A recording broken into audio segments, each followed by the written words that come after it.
Hello everyone, today we're taking a look at the Cinelog30 V2 and I want to stress the importance in this video of watching the DVR footage. The flight controller is the Taker F722, that is a 45 amp 32-bit all-in-one flight controller with the USB port that's accessible right back here, and it is USB-C. The motors are the Speedix motors. They are 1404s and they are 3850 kV. And the props on those motors are HQ DT 76mm tri-bladed props. Those are the V2 of that prop. Of course, it has the DJI O3 camera, as well as the video transmission system. Receiver case in mine is the Express LRS, but there is an option of choosing Crossfire as well. Through the viewfinder of this camera, I'm unable to read the capacitor, but there is one installed down there. We have a T-style antenna. Camera is soft mounted, as well as the platform for the HD external camera. Mount for the external HD camera does come with the kit in the accessory bag. Of course, it does come with a LED light integrated into the prop protection.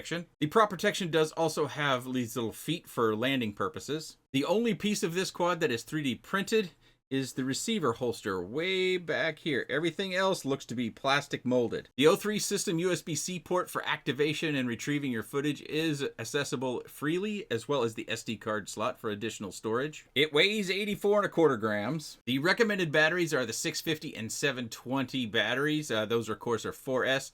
But I did also test the 550 4S. With the 550, it weighs 238.36 grams. With my naked or light GoPro, it weighs 288.3 grams. With the 650 milliamp 4S battery, it weighs 253.57 grams. With the GoPro, it weighs 303.51 grams. With the G&B 720 milliamp 4S battery, it weighs 252.41 grams. And again, with the naked or light GoPro, 302.34 grams. If we take off the external HD camera recording mount, that part weighs 2.16 grams. So we're right at that 250 gram limit with the 720 milliamp battery, and just a touch over it with the 650 milliamp 4S battery. I think the design purpose was for it to come in under 250 grams with a battery, so maybe my scale's a touch off. It does come with an extra set of those HQ props, an extra battery strap, and a whole bunch of extra screws. Oh, I found another little baggie of screws. I think those are for the O3 and the camera mounting. We do get this fold-out guide,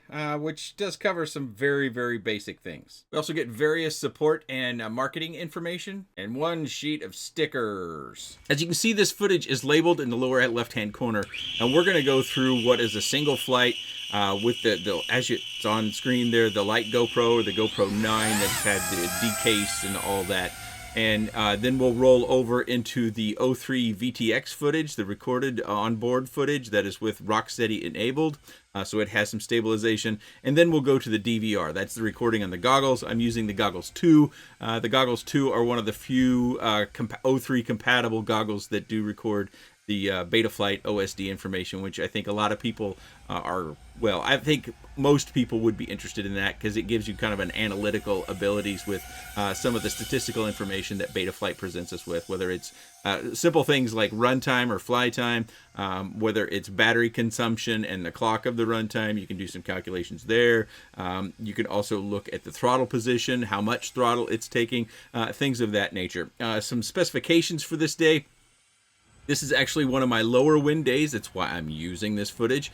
And it's sunny. It's always nice to have a sunny day. And it's not terrible cold. 57 degrees. The winds do range, according to the weather data, from 12 to 15 miles an hour. Of course, that is a weather measurement that's out away from the towns and everything, so you can get the full brunt of the wind. But we are not experiencing that here in the backyard, of course. We have houses and trees without much of the leaves left that can knock down some of that wind. And I made a personal note on this particular flight day on my little notepad. Yes, I take notes on these sorts of things when I come in from my flying sessions, is that the wind did not feel as high as what it was reported, because I did look at that information at the time that I'm flying. So I would have to say that it was probably less than a 12-mile-an-hour wind feel. I would put it somewhere around 10 or less, but not real low. Like every once in a while I'll have it doesn't happen very often, but every once in a while I'll have a day where the wind will be measured at like 5, and that will be almost, it'll feel dead calm. And now that we're into the DVR recording, I think this is the important part that I tried to stress at the beginning of the footage, that I did not see where the dampening of the camera was doing as much as I thought it would, or at the very least there's something that causes the camera or the footage that's recorded without stabilization to have a little bit of movement in it, which isn't good. That's not what you're looking for in this particular kind of quad. And that's why I wanted to stress that you needed to see this. Yes, you can get good footage out of it using Rocksteady or Hyperflow on the GoPro. Hyperflow is enabled on my light GoPro, and it smooths all this stuff out. That's why I wanted to start with those. That was the good of the flight. And we will go into a more aggressive flight here after that too. I think that's one of the things that I do that might be a touch different than other reviews, is I tend to fly these things in my preferred format, which is a little bit faster, more aggressive. But I wanted to give us at least a few minutes of this particular footage to look at, so we might watch this all the way through. And you'll see that wiggle kind of comes and goes as that breeze kind of comes and goes. So if you have interest in this and you want to do it in more windy conditions, I would say you need to go back and you need to look at the previous iteration, not the previous iteration of the Cinelog, but look at the Cinelog30. That one wasn't perfect, but as far as doing this primary duty of smooth footage, I thought it did better, but the weight is higher. So my scale might be off, and with the 720 milliamp battery, it may be under 250 grams officially, but on my scale, I showed you what I got. Also, when it comes to these sorts of reviews, I do them over a period of a long time. I actually had this one at the same time that I had the GEP-RC T-Cube 18, I think it was. They came in the same package. These were sent by the manufacturers for review, so you should know that as well, but no one has any inputs on my videos ever. So I wanted to kind of stress this. Some flight times I can report real quickly. Without a GoPro and a 650, I got 6 minutes and 45 seconds. With the 720 milliamp battery, I got 7 minutes and 30 seconds. That's kind of an average across 3 battery runs, which I was thankful to get enough time that was nice out to do that. With the GoPro is where I tested the 550, and I got 4 minutes and 20 seconds-ish. I only had 2 of those batteries out with me. So with the GoPro on a 550, 2 minutes and 27 seconds. 650, I got about 5 minutes flat on a 650. That's with the GoPro. And also with the GoPro 720, I got 5 minutes and 35 seconds. So if we presume my scale is off and it comes in under 250 grams with the 720 milliamp battery without a GoPro, you can look pretty reliably at getting, depending upon your health and the quality of the battery that you're using, 7 minutes and 30 seconds of smooth, slow flight time, just like this. But now that we've descended across the tree and we saw a little bit more of the wiggles, I think it's safe that we can move on to my preferred flight, which is a faster flight. So I'm going to move this off my table. So I do a sync clap to synchronize my audio recording, which is separate from the quad. And I'm going to move it down to the ground, and I want you to notice when I arm this. This is not normal.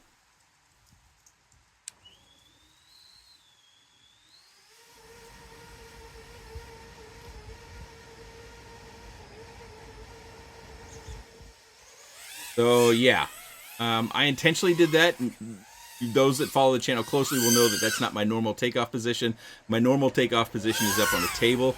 But I was noticing those wobbles in the DVR footage and what I was seeing in the goggles when I would arm, and it just kind of called the question. I was like, you know, what is going on here? And that's one of the reasons why I don't tend to do one afternoon or one day reviews. I don't feel like I can learn enough by just going out and fly them for 5 or 6 flights. This happened over the course of many days. Matter of fact, it happened over the course of many weeks. I was checking camera screws, making sure things are snug, checking the flight controller, making sure it wasn't overly tightened or too loose, making sure my motors were tight, making sure the props were on good, making sure the props weren't all banged up, making sure the prop protection was in place as I would expect it to be. And I just kept kind of, not necessarily tinkering, but checking not only the fly day and the wind differences that I might be able to exploit to do some further testing, but also, you know, did I get an extra half turn out of some particular screw that made a difference? And I'm kind of wondering 2 things on this. Is the prop protection too flexible, and that's causing some sort of waves or some sort of just pid tuning struggle? And you'll notice that I do more snap flips and rolls in this particular flight than I normally do, and that's one of the things I'm kind of testing, and you can kind of hear it. It sounds a little bit off when you do a snap move, so I spent some extra time doing that. Weather data for this particular flight is 49 degrees, so not as warm as the slower flight, and the wind is 10 miles an hour to 20 miles an hour. My note was that was about right, as I have to bail out around that little tree. I kind of clipped another tree there. But when you have this movement in the camera footage, I mean, when you're flying slow and flat, it's not as difficult to overcome those things because it's not as dramatic. But when you're flying more aggressively and you have less time to kind of make your adjustments, it can be something that does impact your enjoyment. Again, if you're looking at something like this, if the 250 gram limit isn't, of particular importance, I would say that you need to go back and look at the Cinelog30. I think it's called the Cinelog30 HD. I did have that one on the channel. That one had some wobbles in the zero throttle moves when I was flying it more aggressively, but you can watch my video on that and do any sort of comparison you would like on the slow footage, as well as flight times. That's kind of important in this style of quad, is the various flight times. But in that one, the prop protection is also much more robust. It's thicker, it's heavier, so it's definitely not going to be under 250 grams, and it's also not going to move out of the way when you hit something. That's something that I think if you hit something like a person going very quickly, that prop protection is going to move out of the way, and that prop is likely to still strike them. You can see there the flight has ended in a more aggressive style. That is the 720 milliamp battery, and we got 344 on the average cell voltage and a flight time of 307. So I kind of highlighted it in the thumbnail. This prop protection is very flexible. I mean, and that's why I was trying to highlight there at the end of that faster footage that if you hit something, normally we're flying forward. So even if you're at a relatively flat camera angle and relatively flat flying, if you hit anything, even at 249 grams, I expect this prop protection, oops, I bumped the camera, sorry, to move out of the way, and then the potential for a prop strike on whatever it is you hit to be relatively high. That's something that I didn't see in the Cinelog30 as well. I thought the prop protection was probably going to stay in place. It looks like from the images that they may have changed that, because my recollection of that Cinelog30 prop protection was that it was clear, but now it's all black, so they may have changed that. So what I am referring to was actually what I had in hand versus what I'm now seeing on their website. It could be that this camera dampening is just, maybe it's too loose. That's possible, that it's just moving around too much, and it shouldn't. The dampening for the HD platform is much more stiff, as you can kind of, I know it's hard to tell in this video sort of format, but I apply more pressure here in order to get some movement, versus down here it doesn't take a whole lot to get much movement. So I'm thinking that the flexibility of all these parts that can move or potentially move, like in flight, is this, wavering in the air, and is the camera bobbling around, and just not able to overcome that when it comes to the raw camera footage that we record on the goggles, versus what we can get with the stabilization of the 03 Rocksteady or any external HD camera that we might be using. They always have like a high degree, or what I am kind of verbalizing as a high degree of engineering, and that's one of the reasons why I put that the only 3D print that I think the only 3D print is the receiver holster that it goes into. Everything else looks to be a plastic mold, and that's a little bit uncommon in our hobby. But GEP RC is one of those companies that does seemingly spend a little bit more money on making sure those parts are plastic molded. Even the antenna down here that holds the 03, as well as the plastic bit down here that holds this button, which goes to your USB port there. I think the button disables the LED, if I recall correctly. I think that's right, because you can also assign the LED that's inside the prop guard to a switch and turn it on or off there. I think it's user 1 that the LED is programmed to. So you set a switch on your radio, which is an aux channel, on the Betaflight configuration to control that. You just have to put it in range and select the right aux channel, and then you can turn that off or on, or you can use the button. Oh, I should mention, all my flights came with the LED on. So if you turn that off, you'll get slightly, just a touch more power savings, and maybe just another second or two in your flight. Not much, but I thought it was something I should clarify.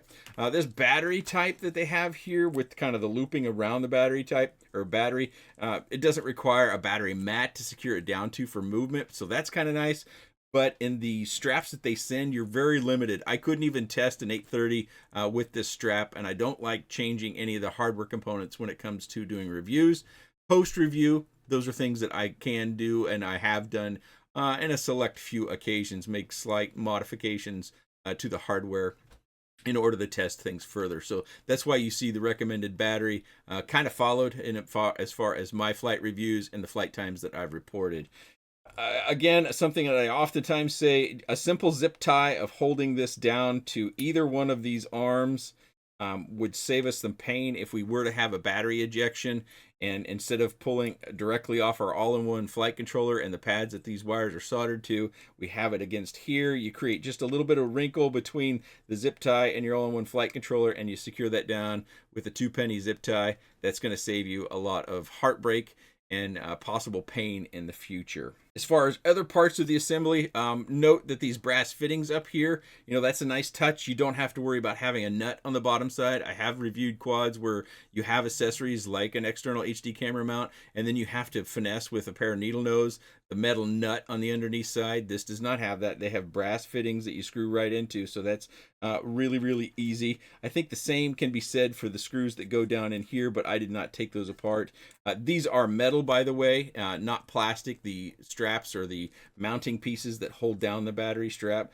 So that's fully approved. We've got some metal standoffs in here kind of holding our prop protection in place. There's no mount between the front section of the prop protection and the quad. It's just those 4 around here. So you would be able to take this prop protection off fairly quickly in order to be able to get to your all-in-one flight controller or your receiver or some other component in here if you needed to make a repair relatively quickly. It would only take those 4 screws. Let's see, 1, 2, 3, 4. Yeah, just take those 4 screws. You might have to worry about this wire a little bit that goes into the LED. I'm not sure how long that is, but as you loosen things up, don't separate it very quickly. Kind of peel it off of there and then try to get visuals of what you've got going on between there and how much room you have to work with. I may have, oh, that's the receiver mount. I'm pretty sure that receiver mount is 3D printed. Don't you think that's a 3D print right in there? Right down in there? I think that's the only 3D print on this quad. These are not carbon fiber. Those are, again, more plastic molds down here. This part is that carbon fiber, as you can see there, that they use. It's got some sort of laminate cover so you don't see the weave. Not that that ever really matters, because that top layer that we look at is always just, it's like wallpaper. You don't know what's underneath the wallpaper until you pull the wallpaper off. But this does give it a real clean look. We've got some recessed screws here in the battery area, which was smart. That way you make sure you don't be damaging your batteries in those cases where you have a crash and you smack the battery down. They're not recessed out here, just that in that battery area. And they also always give us plenty of extra repair screws, whether they fall out or get stripped out in a big bad crash or something of that nature. But they always give us a lot of accessories and plenty to go around as far as doing some repairs. But when it comes to the smooth flight experience in the goggles, I just didn't have one. Of course, if you fly it inside with 0 wind, I expect it to be nice and smooth. Everything's smooth with 0 wind. But that wind, as I said, the measured wind was 12 to 15 miles an hour, and I didn't think it felt like it was at most much over 9. And it was not very strong at the time I was flying it, and that was the hourly report. If you look on Weather Underground, that's where I get my hourly reports for the wind from 12 to 15 miles an hour. So again, I think if you're looking at this particular quad, you've got to have a really strong reason to only want it because it's under 250 grams and because you can get smooth flight footage from an external HD camera, which then you won't be under 250 grams, or from Rocksteady on the 03, or you're going to take the footage out altogether and run it through a stabilization program. My experience was with this, I just could not get in-goggle smooth flight footage that was much more than a few seconds long in any of the winds that I was able to experience over almost a month of different attempts outside. It just, I couldn't get it. And again, I don't know if that's because of the flexible prop protection or the flexibility in the gummies that does the dampening for the 03 camera is maybe too much, and so it allows it to move too much just naturally. Maybe it needs to be stiffer. I don't know the reason, but I tried as much as I could to try to find different wind situations where it would work okay. Of course, I would have reported my findings anyways, but I was looking for a situation where it does work normally, and I expect that's in extremely low wind conditions. But if you live in a place where it has more winds and the 250 gram limit is not a big deal to you, the Cinelog30 HD is one that I think has more robust prop protection. And the only really flight flaw I can recall from that video, and I'll link that video down in the video description if you do want to watch it, was when you go up, you rocket up full 100% punch out, and then you turn the nose down real quick. It had a little bit of a shake at the top before it started making that descent. And then I had a follow-up video where I increased thrust linearization quite a bit, and it pretty much, to my eye, took care of that issue. So whether we can find a new tune for this that solves that issue, possibly. So I'll have to keep this one around so we can revisit it if we do need to. If you have any comments, questions, suggestions, or otherwise, please let me know in the comment section below. I appreciate your time. And thanks for watching.